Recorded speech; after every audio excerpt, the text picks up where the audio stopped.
Welcome to the Decentralized Opportunity Podcast. I'm your host, Tanner Lytle, here with your other host. Wyatt Carson. Well, Tanner, we have another interview. We've been talking about it for a couple weeks now. We've got several interviews lined up. And this one, the more I learned about this individual, the more excited I got. But I don't want to break it because you met him. So introduce our guest, Tanner. Yeah, so this week we are joined by Arun Giri, who leads platform engineering for Union Pacific. I got to meet Arun at an AIM event in Omaha when just right before the Heartland Developers Conference started, and we started talking AI and technology and all sorts of different things. And we're like, okay, we need to pause this conversation and we need you on the podcast. So welcome, Arun. It's so exciting to have you on. Oh, thank you, Tanner. Thank you, Wyatt. Yeah, I'm really excited, pumped to talk about technology. It's Well, my one of passion, man. the most interesting thing we hit on many interesting topics in our conversation, and we want to touch on them here. But one of the most interesting things to me is trains. It's one of those things where you never suspect technology, how much technology is in trains. So there's people, driving down the highway and you see these things that look like they were built in the 1800s because on the outside, not too much has changed on there. But on the Yeah. inside, it's completely different. So can you kind of Mhm. just fill the audience in on what's happening and why they're so special? Well, you hit the nail on the head, right? Like when people look at it from the outside, it looks like dirty trains and dirty tracks. I mean, that's literally what we see. It's something whistling by. There's 100 cars attached to a bunch of locomotives, and how hard can this be? But if you looked at what we have today to what makes us run these operations, these are complex. Like Union Pacific has 32,000 miles of rail network, which we own and operate. And and we have hundreds of trains, hundreds of thousands of cars on our network at any given point of time. Think about this very complex ecosystem of things which are moving around, and we have to manage these assets in real time, know where they are. We have to be able to tell them where they need to go and do these operations safely for our crew and the people who are supporting these operations. Like when you start peeling this problem down, you would quickly realize that this is not operating at human scale at all. It is operating at a machine scale, right?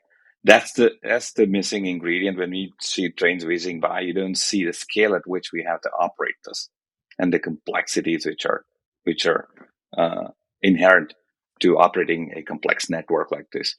When we say the 32,000 miles of rail network, it's also adjacent to a 32,000 mile telecom network. That's what it takes. Every switch, every light, like everything which we control, signals, they're all driven by telecommunication, right?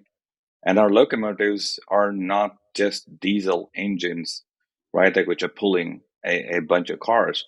Like there is a massive Linux cluster inside it. It's a moving IoT device. It's constantly in touch. We download telemetry from it. We send telemetry back, instructions back to it.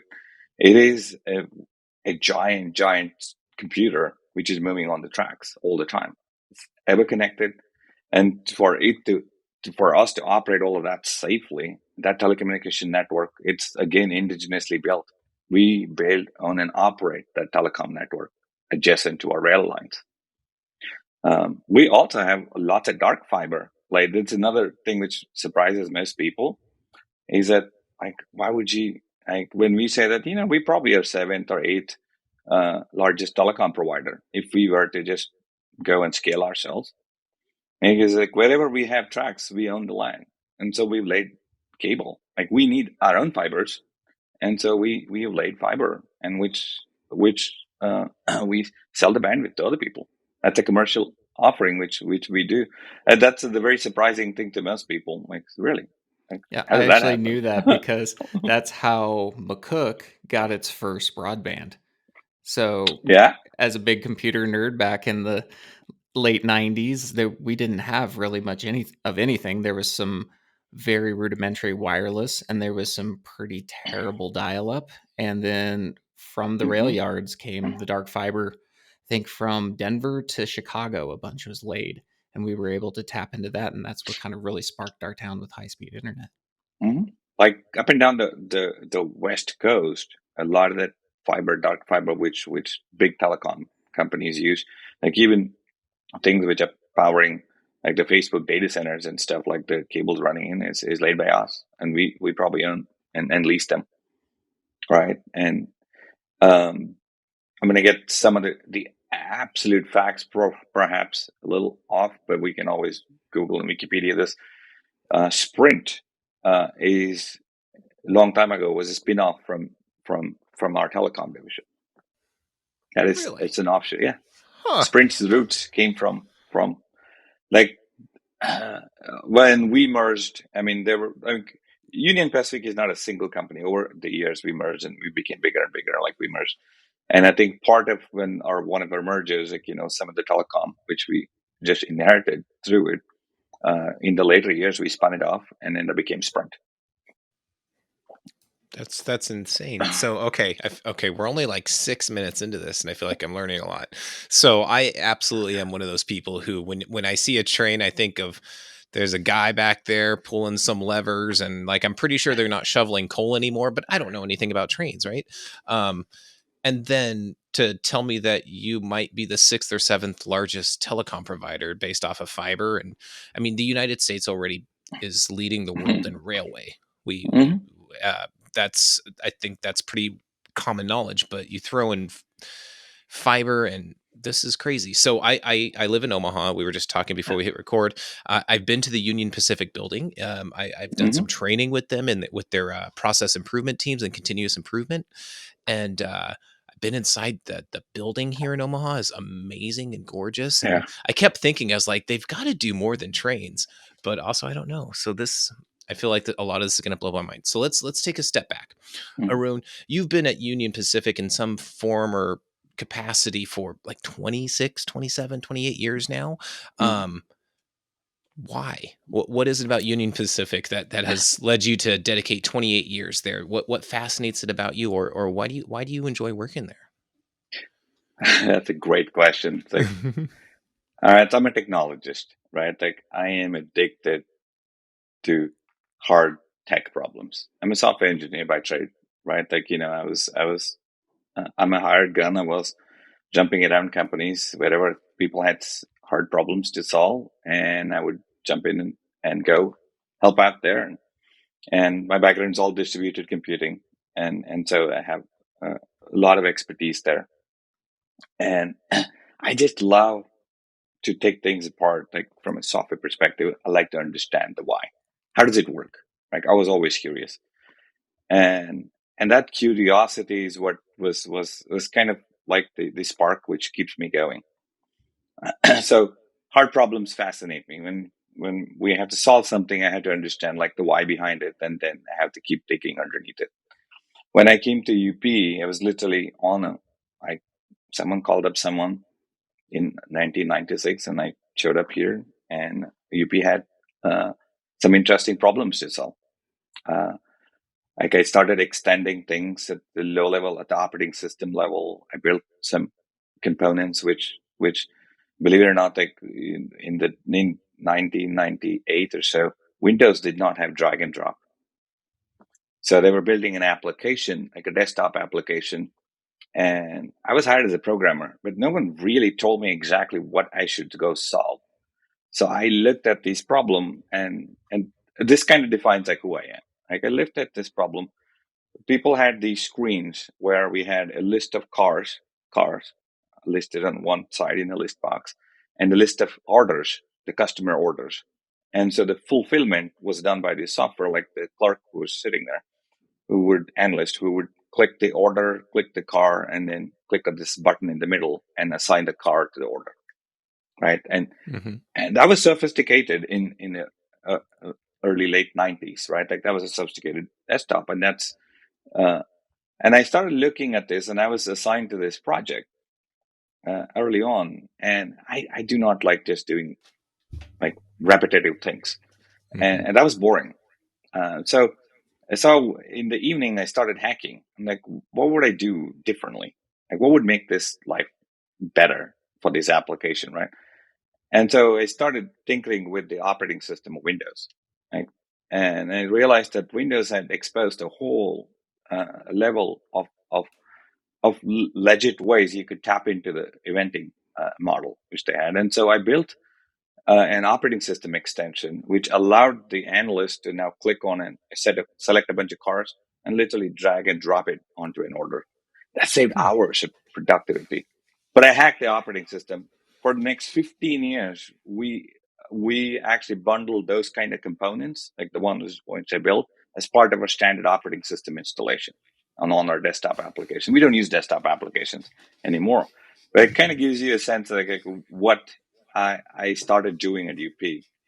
And over the years, the reputation grew, and I started, jumping on, and people moved me around to where the hard problems were. About 12 years ago, 13 years ago, we started on a replatforming journey, like completely modernizing our transportation management system. And it's called Net Control, and it's actually going live on January 6th in Oh, wow. 2024. Like, so we've been building this. And so I got assigned, I should say, I got voluntold that I would lead the architecture and engineering, uh, like in true UP fashion. And the only pitch to me was, hey, my ex boss, he's retired now, and he said, well, Arun, we want you to lead the architecture and engineering for this, and replatform our mainframe transportation control system, and let's go build a distributed system. That was the mission statement, and they stopped talking after this. I only heard the word mainframe, and I knew nothing about it, and I thought I had actually committed a sin, and they were punishing me for something, and then they were sending me back to mainframe. I'm a distributed computing guy. How would I know anything? So I literally chased after him in the corridor. It's like, why me? Like, what did I do? I thought I had done something wrong, and I didn't know at that time like what a privilege this is to like whatever I accomplished till now is because of that one job I was assigned, like voluntold, and I chased after my boss, and I asked like, why me? And he said, well, this is the company's crown jewels. You're the biggest jewel thief I know, and so don't screw this up.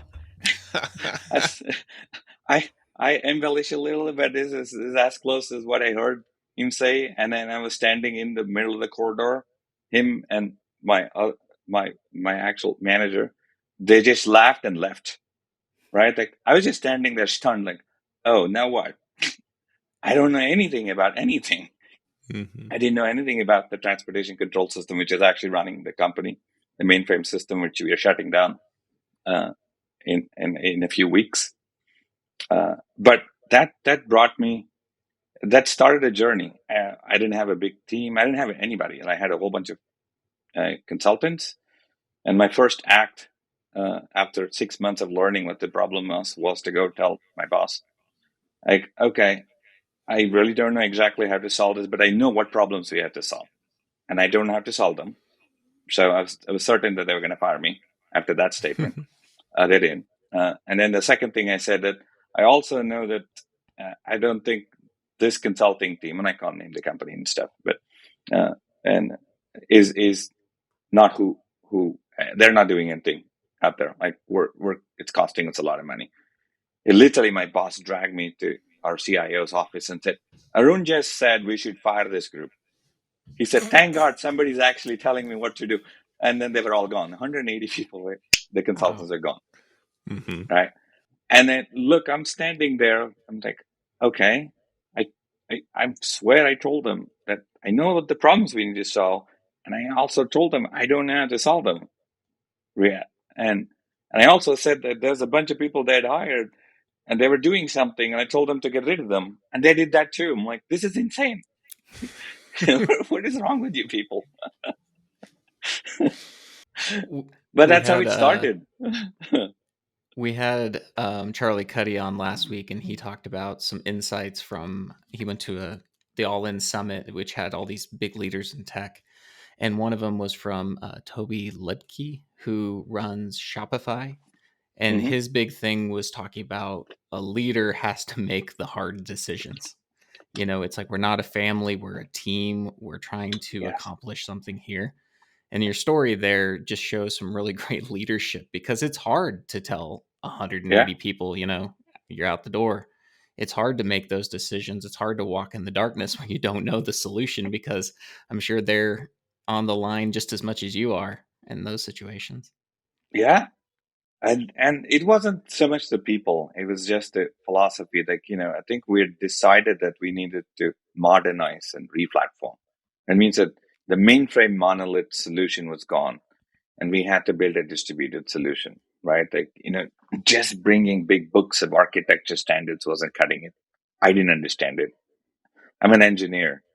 So if it's not making sense, like the fundamentals is not making sense, no amount of documentations and processes is going to help. So you got to understand, like, what is the low level problems we need to solve? What's the fundamental things? I am not a business process guy, so what the transportation system has to do, the functional thing, that's not my job. My job was build architecture underneath it, like build the platform. We didn't call it platform at that point. Like build the ecosystem which is required to build this massively distributed system. So I went and said, I showed my team recently a PowerPoint I'd made about 13 years ago with a pitch deck, and said, here's the three problems we need to solve. And and it was fundamentally groundbreaking. The first problem was that I understood that this something of this nature would have a massive scale. I didn't know how big, but we were already a good, a Java programming shop, and we also were like dabbling enough. It's service oriented architecture, so we knew, okay, we had a teeny bit of the building blocks there, and we had a good engineering pedigree. And so I told them, you know what, we have to build this, and so something at this scale, it'll unfold. We have to understand how to deploy, manage the life cycle of these services. Um, and there's no such technology out there which allows you to do at the scale that we're starting to imagine.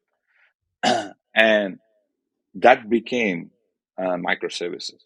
We invented like the microservices, like the architecture pattern, before that thing was published in magazines. And I know this because we didn't coin the term, and we didn't have like at least this is just imagination. That was the first problem I told them, and then we had to figure out how to manage and sustain this. And these are like stateless things. And how do you manage something? And you have to be able to. I didn't use the word containerized, but I used describe that we need to be able to package, deploy, and manage these clusters of these things. Uh, Docker and Kubernetes did not exist in the ecosystem. So we invented it. We didn't know what problems we were like. These things would come in the industry after we invented some of these things. Believe it or not, like if you looked at our patterns underneath, like how our implementation is spot on how Docker and Kubernetes evolved. Like they literally, they scaled it up and it's more industrialized and more genetic for others to. But we solved this. I know for a fact that we invented this because we didn't chase the buzzword. A few years into the program, the board of directors of UP had asked, like we'd already spent close to $100 million already on it, right? And so the board of directors asked our CIO for an independent audit. Go get this architecture, like we're hearing about. Go get this audited. So the board recommended, or we hired an independent, big name, one of those companies I can't name again, big name.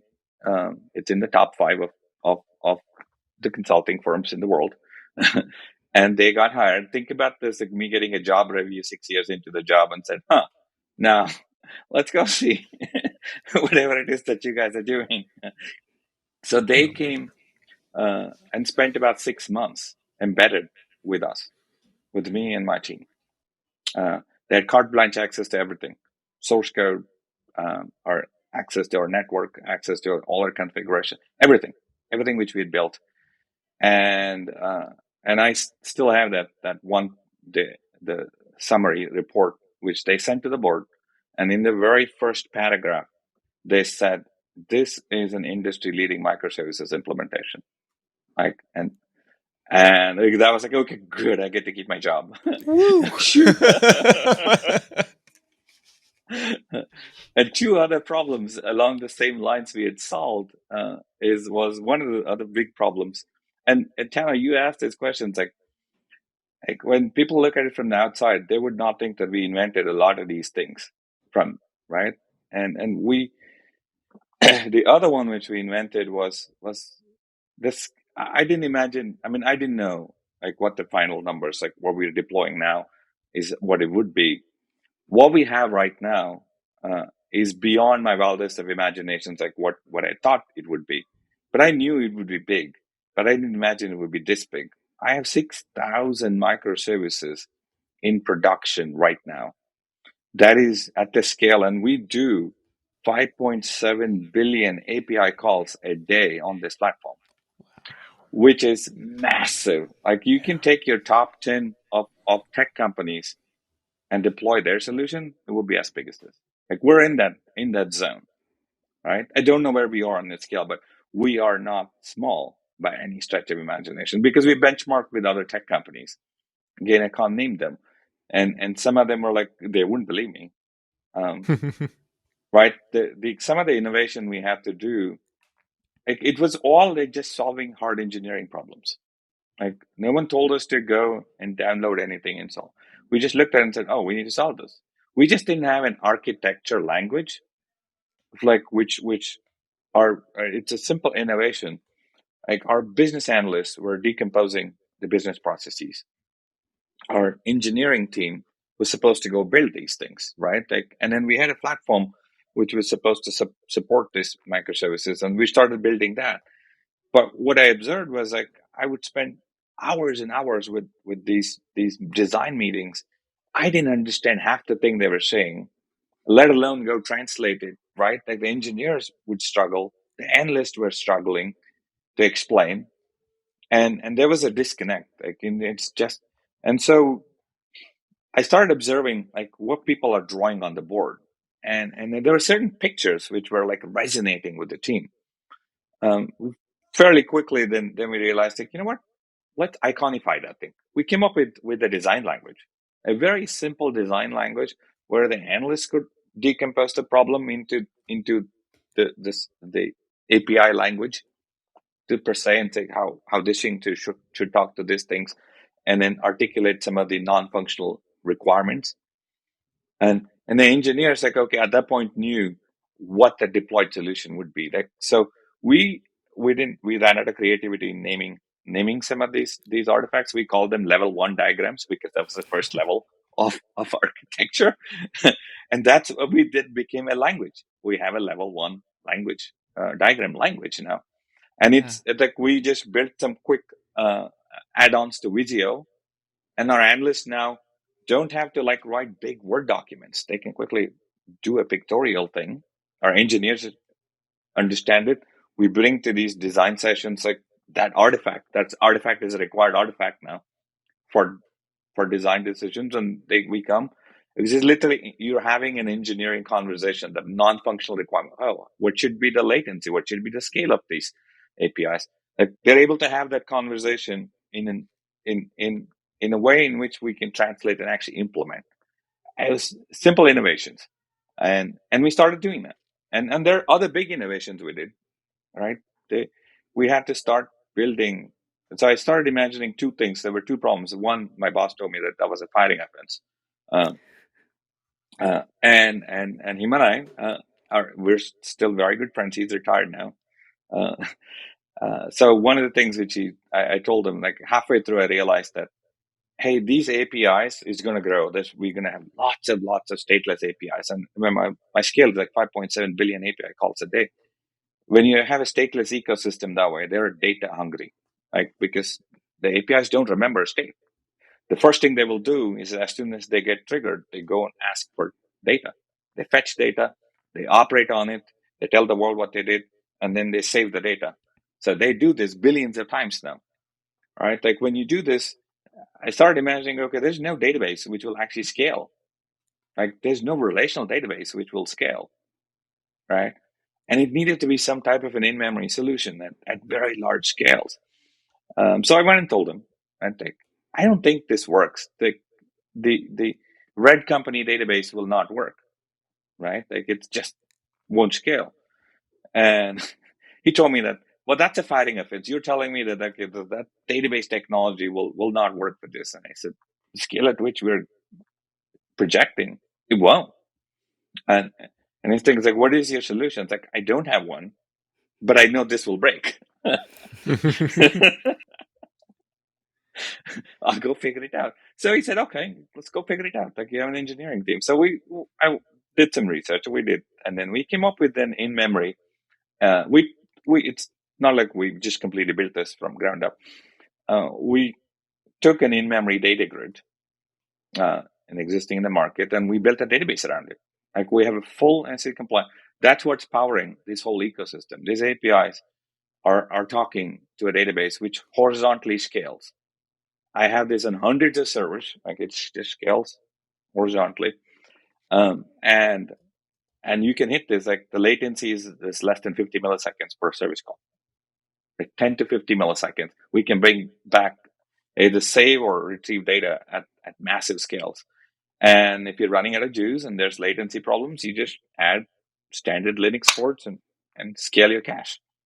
And we guarantee all of the ACID compliance. Like, there's no data loss. We had to engineer some really low level stuff because this is all living in memory on the RAMs, like of JVMs, right? Like this is data is stored in other JVM heap spaces, and that's all in memory. So we had to like start engineering ways in which like we won't lose data. Like what happens if servers crash? And you don't, this is the state of the railroad, which is in memory. And so we engineered a lot of that stuff. There's no data loss. And we built some mechanisms to detect partition losses, network gets broken, staking, because these are just massively distributed clusters of JVMs talking to each other. And so we engineered almost all of that. A few years ago, goes to Tanner's earlier point. I was in Silicon Valley, and in San Francisco at a big conference, and I was doing a talk about engineering this in-memory database. And I laid out the design pattern, like what we actually built. And so the talk ended 45 minutes later, and the first question I get from the audience is that, oh, so you're from Omaha and you built this, and so who helped you build this, right? So you listen to me for California 40 mentality. You listened to me for 45 minutes, and I literally walked you through how. And he was very embarrassed. Like he said, I just couldn't imagine. This goes to like the point you were making earlier, right? People underestimate, just because we live in the Midwest, that we wouldn't be able to engineer things. We're just as good as anybody else. Like we're engineers. We solve hard engineering problems. And and we just built this at scale just because that was what was needed. To go back to my point, like I said before, leadership is making hard decisions, but that's for running teams. For a company to really lead, right, you have to solve hard problems. Like you have to focus Yeah. on the problem. So you're not making hard decisions, you're solving hard problems. And Yes. you this whole time have been focused on first principles, on what's our core problem, how is this going to affect and things in the future. And because Mm-hmm. UP has such scale, you were just forced to do that at such a level that no current products could really fit your needs. So it had to be Yep. all developed in house. But Mm-hmm. because again, you're focused on a core problem that isn't just Union Pacific applicable, it could be applicable to general businesses or any industry or enterprises Yes. there. It kind of organically on the side, they develop their own things kind of in parallel. and then you're able to take, some of their best practices. They're probably through these conferences, it sounds like they're sniping some of your good ideas into theirs. So it's a really neat situation that you're in, because again, you're truly leading in this way. We're not taking, oh yeah, this new startup just came out with this new platform and we're going to try that out. You're like, oh no, our compliance on this, your project, you said, was 13 years before it launched. Yeah. You don't turn that ship on a dime, do you? No.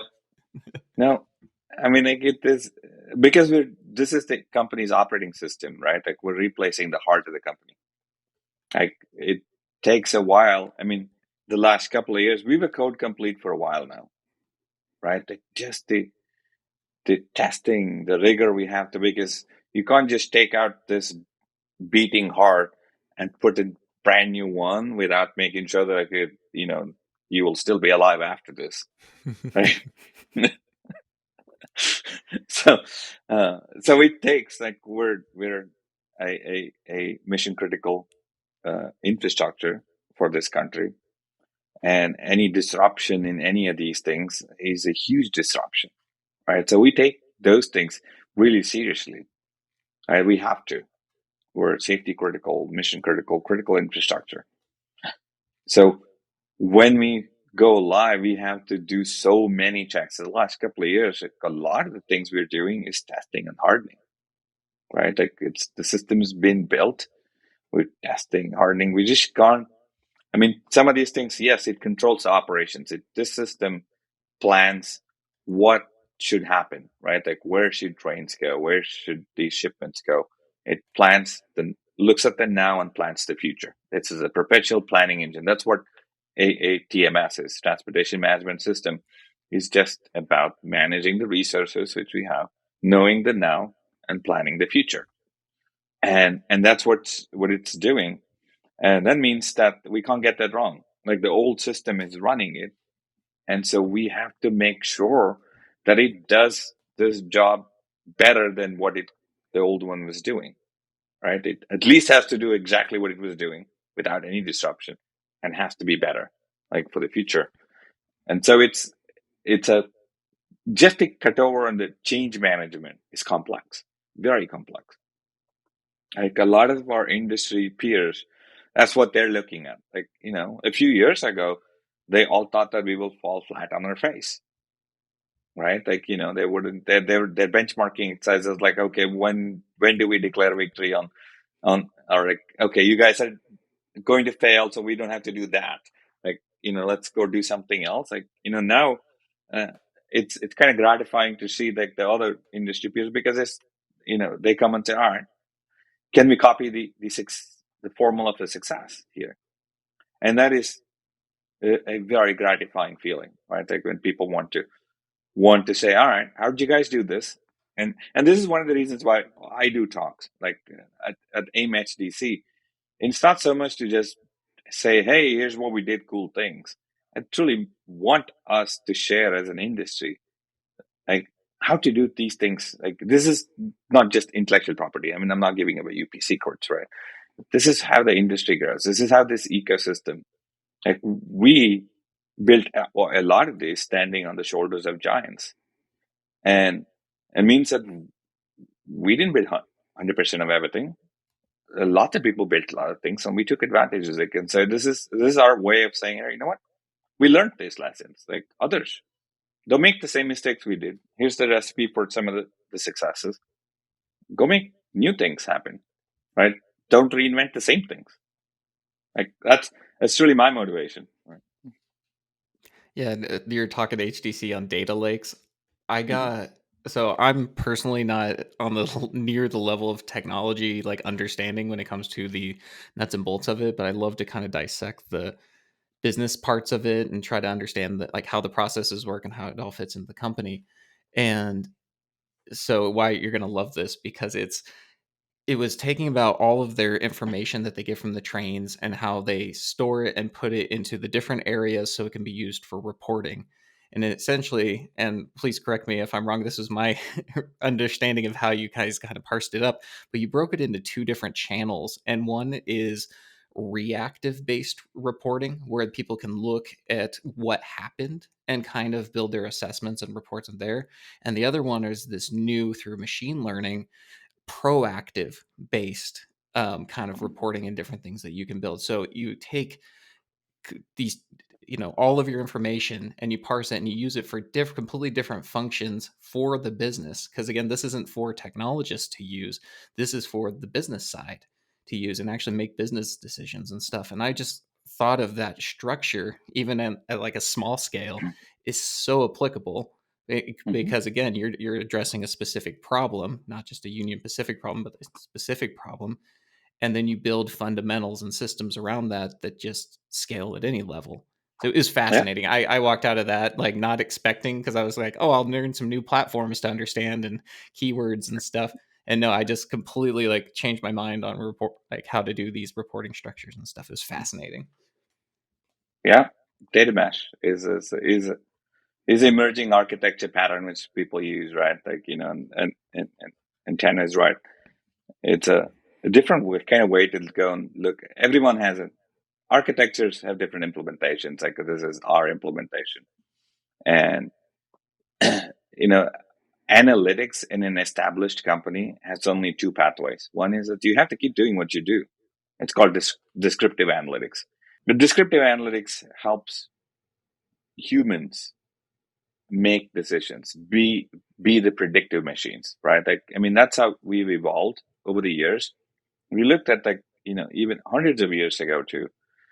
We always ended up with collecting data so that we humans could actually take the next desperate actions, right? Like, we were the ones making the decisions and then also taking the actions. That's literally true even today in a large sense. Like, most companies, like when you looked at graphs and charts, like, and that all we're doing is taking large amounts of data and crunching them into a format where where humans can actually synthesize and then make decisions off, right? That's why it's called decision support systems, right? These business intelligence reports are very human centric. It is literally is geared towards human decisions making and human actions, right? But the world doesn't work that way anymore, right? Like, if you think about like the world of autonomy and world like of automation in general, we have to start evolving and thinking about this a little differently. The big reason why we're doing AI or machine learning and deploy all of these cool newfangled things is not because there's just cool things to go do. It's we're inverting the way in which we do things, right? Like, instead of saying humans are the prediction machines, we're going to say, hey, you know what? We are in the business of augmenting human capabilities with machine intelligence, right? The machine's capable of doing a lot of things which we couldn't do before. And so let's give up some of these things which we were doing and then allow the machines to do it so we could do other higher order functions. Like, that's why we're doing this. Like, so there's machines are very good at synthesizing large amounts of data and also coming up with predictions.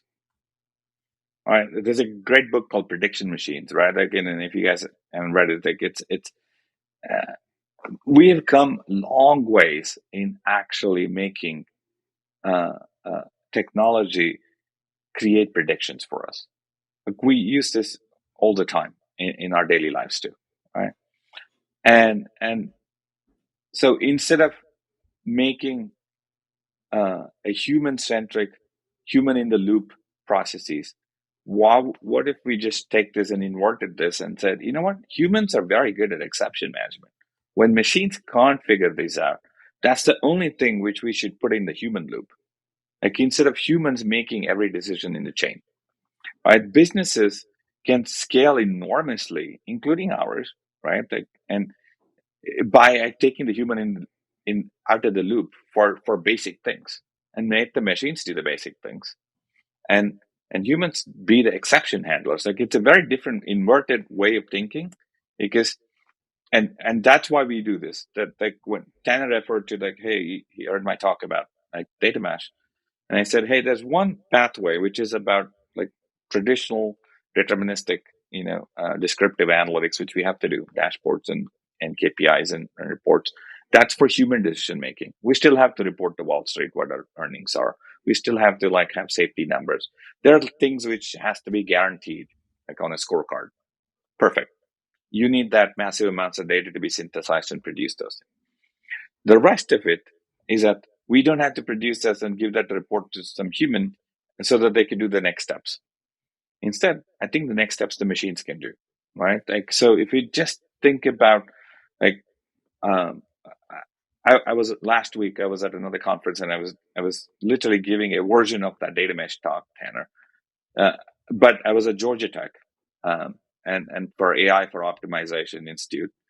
And they had invited a whole bunch of other industry partners, like Best Buy, Intel, GE, and I was one of the speakers out there. Like there's 8 or 9 of us who had different talks, uh, and I was listening to them. Thankfully, I was almost the last one to go on stage, and I literally changed a lot of my slides as I was listening to the speakers. Right, like I'm saying, they're very smart people. My story. I still did my story, but the scaffolding, and I was doing this because the machines allowed me to go do a lot of that, because I could augment a lot of that decision making. It's just a simple exercise, but you could connect the dots, like what people were saying. People have come a long way and like Best Buy. I was just floored at how much of kind of their decisioning they actually let machines do. They use machine intelligence a lot, like, and that's how they did their part of their turnaround story. Is just this. They actually augmented, you know, um, human human capabilities with machine intelligence. I use this line a lot. I came up with this line many years ago, and I learned about. Uh, it was a wake up call one day about, like, I was a cocky engineer, like I invented a whole bunch of things. I'm leading a lot of this building platforms. It was one day I realized that, okay, because I had a personal interaction, a very emotional interaction with another colleague, and he made me realize that uh, I'm not in the job of automating humans out.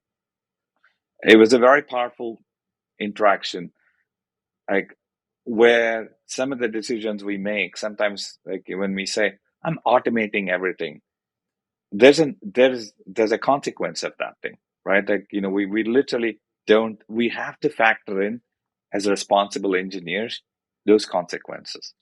So I changed my narrative over the years. And it's without that wake up call, I wouldn't have, is to say that I'm not in the business of automating humans. I'm in the business of augmenting human capabilities. I'm not getting rid of humans in any way. I'm making, I'm giving the tools to the humans so that, and what we humans are really good at doing, we should do more of that. The repetitive tasks, anything which is kind of based on rules, right? That machines can do. It's come a long way. Like the whole autonomy, like autonomous vehicles, is based on a lot of that is about rules based, right? Like there is fundamentally, like, you have to obey a whole bunch of, not just traffic rules, like laws of physics and laws of motion. All of that is encoded. Like, and those are the most of the decisions which we're making while we're driving a vehicle, right? That can be automated. That a machine can do today, and that's what autonomy is all about, right? The and then people ask me this question, like, okay, well, what do you use machine learning for? What do you use AI for then? AI and machine learning are more probabilistic, right? Like where you have to make an informed guess and have to make it really quickly. That's the place where you deploy this. Right? You have to come up with the next answer, like the most viable answer to the exceptional. And then you have to like ingest a large body of data to make that decision. That's where you use this. Like fundamentally, that's how you should think about it. That's kind of my data mesh story. Those are the augmented decisions, right? Like those are exception things, like the future predictions and prescriptions which you come up with. And once you come up with those, the machines come up with it, put a human in the loop, validate that, hey, what's it's coming up as a prescription is correct, and then take the actions. And then at some point that if the actions are like fairly repetitive and you can rely on your predictions, the machine's giving, automate the action. And then move on to the next thing. So that's how you elevate the humans. That's how you augment the humans with these capabilities. That's what AI is all about, right? Like it is about augmenting human capabilities with machine intelligence. And it's fundamentally, it's a very simple thing. It's not very complicated at all. It's come a long way. The tools are there. The necessary algorithms and models exist today. And that's all we're doing. We're augmenting. Yeah, we're in our personal lives. I know Wyatt and I we're doing that as well. Like we use ChatGPT for all these different things, and now with some of the new capabilities, you can start throwing in lots of different files and spreadsheets and have it do what would have taken you as an individual sometimes days, weeks, or Days. even Yeah. months, or just been completely out of the realm of you to even process and get an Mm-hmm. answer in seconds. It's crazy how powerful. And like you said, it's so much of what we do as individuals is just educated guesses based on the information we have right Yeah. away. So these computers are doing essentially the same function, and then you go through, assess this, make it an actual determination as an individual on what course you do want to take, and then you make that action. And Mm-hmm. yeah, it's going to lead to a lot more leverage in the future here. I'm really excited. Well, we just scale the human, right? Like this is how we scale humans. This is, and if you can scale the humans, then you can scale businesses, right? Like you take Uh-oh. out the mundane things out of this, right? People think that scaling a business is about like adding more things, more physical things. The fundamental thing is about any business is scale the human, like make that person uh, more productive in ways in which so that they act on the realm of like what they're really good at. We're really good at abstract. Like we humans are very good at abstract decisioning, abstract reasoning, right? So we should be operating predominantly in that zone, what we're really built to do. If we make us do more mundane things and that 80% of your capacity is deployed there, you're only deploying like 20%. So if I could free up like 20 more percent of and take away the mundane, I literally double the capacity of a human. And that's how you scale. You scale like the three of us on this call by 20%. We are doing literally 20% more. Like we scale this thing by 20%. Yeah, We well, and doubled our businesses capacity. for businesses, the labor is oftentimes the most expensive part of the business, right? And Yes. if you're only getting a fraction sometimes of the potential that you could be from each worker, because I'll Mm-hmm. be honest, if you look in many business environments, it's extremely inefficient, and you'll get a certain level of tasks and outputs that people do to keep above their head above water and not get called out, but you're not getting 100% effort by any means, even closely, from people on a consistent basis. So if Right. you can do those things that they don't want to do through these machine learning processes or these AI tools or whatever, and enable them to do the things that they're actually engaged and excited and motivated and feel rewarding for, you're going to get way more bang for your buck. And it's the same amount of money you're spending essentially anyway, since you already have them as staff. Absolutely. Right. Like that's spot on. Right. Like that's how you increase efficiency. That's how you increase productivity by making us do more fun things, the things which we're capable of doing. Like most people would say, well, you're taking away jobs.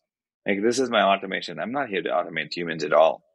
I'm here to augment them, right? Sometimes there is process disruptions, right? Like some processes are probably not going to be there, but that's the conscious way in which we have to deploy.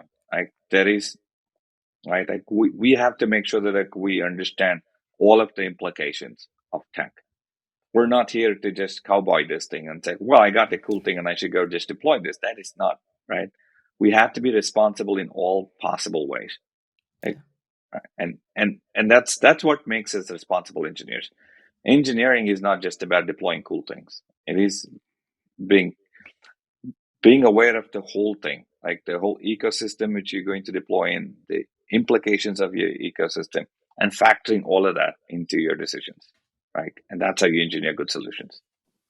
So Wyatt, this is your wheelhouse. What are your thoughts I was on going to this? say, I absolutely love that you said that, because I've worked with many engineers from many different companies. And, I've got to be honest, Arun, is that I am not an engineer, and engineer thinking feels like a whole other plane of existence to me sometimes. But I think there's a misconception about engineers that engineers can be just as robotic as their creation sometimes, and to say that you are taking into account the impacts on personnel, on other people's lives for a cool technology, one that will increase profit, drive revenue, all of that good stuff for the business, it's a really refreshing take, and one that I've honestly kind of ashamed of myself. I've never kind of broached the subject before with previous work examples and engineers I've worked with, because I think, similar to how I said at the beginning of when we started recording, that I'm sure trains aren't ran by people shoveling coal anymore, but I have no idea what that means. It's similar with engineering, Mm-hmm. and in a process improvement sphere, I'm I make I'm faced with challenges and decisions all the time that involve human capital, and it's never easy. It's never fun, and it's really nice to hear that bit of human touch, because that's probably one of the biggest things that's holding back, these large language models, this AI, these machine learning, is a fear. Is a Mm-hmm. fear it's going to replace us, and I love your quote. I even wrote it down. It said, if you can scale humans, then you can scale businesses, and that. I'd put that on a tattoo on my body. I think that's a beautiful way of saying that it's not about trying to eliminate the human presence from business or decision making. It's about cutting out the unnecessary repetitive tasks that allow humans to do what they do best. And Mm-hmm. and you're absolutely right. Those exception handlers, as you call them. Yeah. Well said. Well, thank you. It's a learning, right? Like Wyatt, like we're like all of us, like you said, like you're a process engineer, right? Like you experience this every day. I do too. Like we just wake up and we have to learn. We're a constant learning machine too, right? Like Sure. we're learning from the environment, and if we're not, then we do the disservice to this ecosystem. Like 100%. the day we stop learning, and then we don't observe the impact of good and bad on the ecosystem, our own ecosystem, then we're doing a disservice, right? We owe it to ourselves to do that. So you're going live with your new 13-year big giant project here on January 6th. What's the next big thing heading down the road for Union Pacific? So even though I said we're going live, largely this thing has already been live, right? It's not like we're just replacing this. It's been running for a while now. So the final cutover, like where we actually shut down that mainframe program, will happen. It's an interesting question. Like this is I talk about this. Uh, this is unleashing unbounded potential for our company. Like this is a modern system. It means that everything which we used to do till now was more. I would use this word um, with respect, but more in a batch mode, right? Like mainframe systems, it's a monolithic system. It had the capacity to do the current planning, but it was not a real time system. It didn't allow us to do things in real time. What we built today and what's coming online is allows us to do this in near real time. We have the awareness of the now, like what's happening on our network, all of our assets, like where they are, like and what state they are. Like we're ingesting all of that intelligence today, right, in these new systems. And it's also producing like the current state of our network or the rest of the assets, the cars and locomotives and trains and whatnot. So we're extremely data rich. We have all of these raw data in real time available to us. Now, what we do with it is the next set of things which we could do. Like we could start now applying this data and then make predictions. Like we can actually predict some of the issues. We can actually react to problems sooner. We can make operational optimizations in a more effective manner. Now, that's scaling our capacity to do more of what we do today without just adding physical infrastructure. That's what we're just sitting on the cusp of starting to realize some of the true potential of this enormous platform and the data which we are getting right now. Like we could take a lot of these, and if we can cut out um, um, some of the failures, like failures happen. It's just laws of physics and nature, and we can predict some of these, and we can cut them out by a small portion. We scale the network and the capacity to do what got disrupted by that much percentage. So we could literally, there's a whole bunch of low hanging fruit out there for us to just pick and harvest right now. The holy grail, like moving on in a few years, what we could do, and we stayed on this path, would be just start tackling breaking down some of the butterfly effects, right? Like it's a complex network. It's a very complex network. Lots of things which just happen, right? And the thing which today is that it's harder for us to look out and then react and then plan the future and then and make this thing work again, right?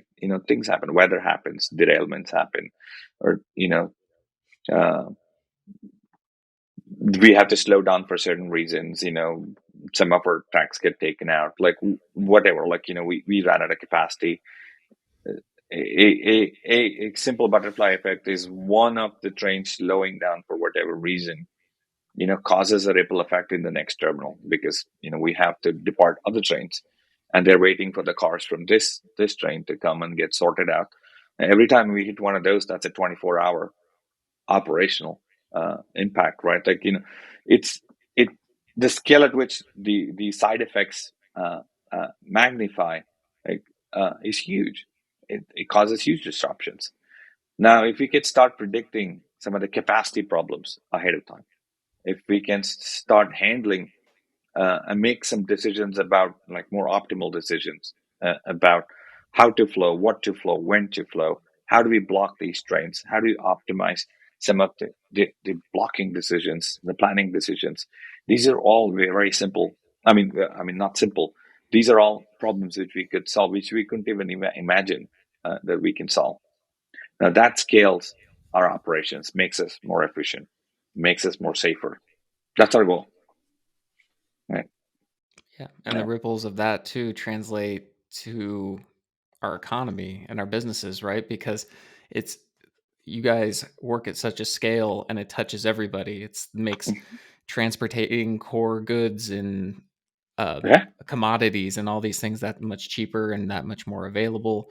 It enables businesses to move things like electric cars and all sorts of crazy stuff all across at a much more accessible price point, which means that people can get better things for more affordable prices. It's that butterfly effect, like you talk about. It's not just, to me, it's like, yeah, I can only imagine how much like like every minute probably costs of downtime for you guys.